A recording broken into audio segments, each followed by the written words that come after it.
Let's start on the East Coast, right? Ocean City, Maryland. The area had some flash flooding as Erin brushed past the U.S. Erin, of course, a goner now, but the risk still remains up and down the East Coast. And we want to bring in Fox Weather Correspondent Brandy Campbell live for us on in Ocean City, Maryland. And, you know, Brandy, just for some context, typically the population where you're at is about 7,000 residents. During the summer months where we are now, it can host between 320 to 345,000 people. Are they telling those folks to stay out of the water?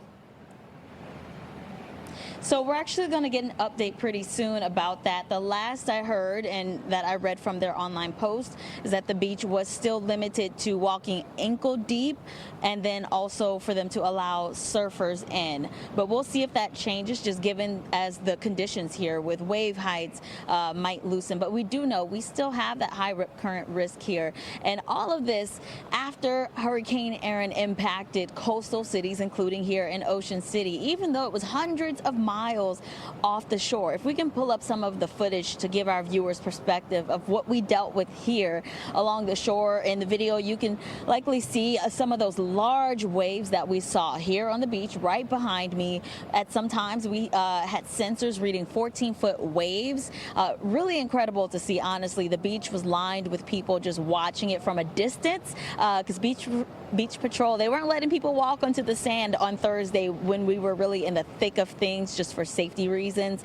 On top of that, we had to keep an eye out for that low chance of storm surge. We were in the range of seeing maybe 1 to 3 foot of storm surge, and at times you could see those waves just crashing on the beach, and they kept going into the parking lot here near the pier. So that's another thing we had to keep an eye out for, as well as the high tide cycle in the morning, and then we had one at night. Thursday night was the big one for us. It definitely caused flooding in parts of the town as well, and we saw that live here on Fox Weather. So thankfully not a landfalling storm, but still impactful. Speaking with emergency management earlier in the week, they told me this is kind of a practice run for them since it wasn't a direct hit, but still causing some issues. So I guess we'll take it for that. So I want to bring in someone with Beach Patrol, Captain Arbin. That's correct. Thank you. He just drove up. I know we were looking for you guys to get an update. Our team in New York and myself as well, we were wondering, what is the latest update for the beaches here? What are you guys allowing? Well, right now, guards come on at 10 o'clock. We've been out there since 7:30 this morning on our mobile patrols, but the guards go out at 10 o'clock with all deployment. So right now we're following the same procedures yesterday, ankle deep, and then surfing. The problem is we had that situation yesterday where people were supposed to be ankle deep.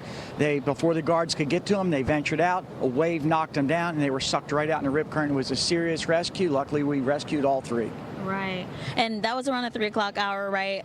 We were doing a live shot actually here on the pier. We didn't see it while we were doing the report, but afterwards we had people who witnessed it, and they were like, oh, they rescued 3 little girls, correct? Right. Right. And they're okay? Oh, they're fine. Okay. Again, that's a situation where had we not been there or had it been after we went off duty, that would have been a tragedy because they simply were not intended to go out. They were basically non-swimmers, very low swimming ability. They got knocked down by the wave, and immediately the rip current just sucked them right out to deeper water, and that's the tragedy, you know. And if we're not there to pull them in, that's why we're trying to keep people knee deep. It gives us time to get to them, and we'll reassess it throughout the day. But right now, tide's going out. That's when we have our biggest issue with the rip currents.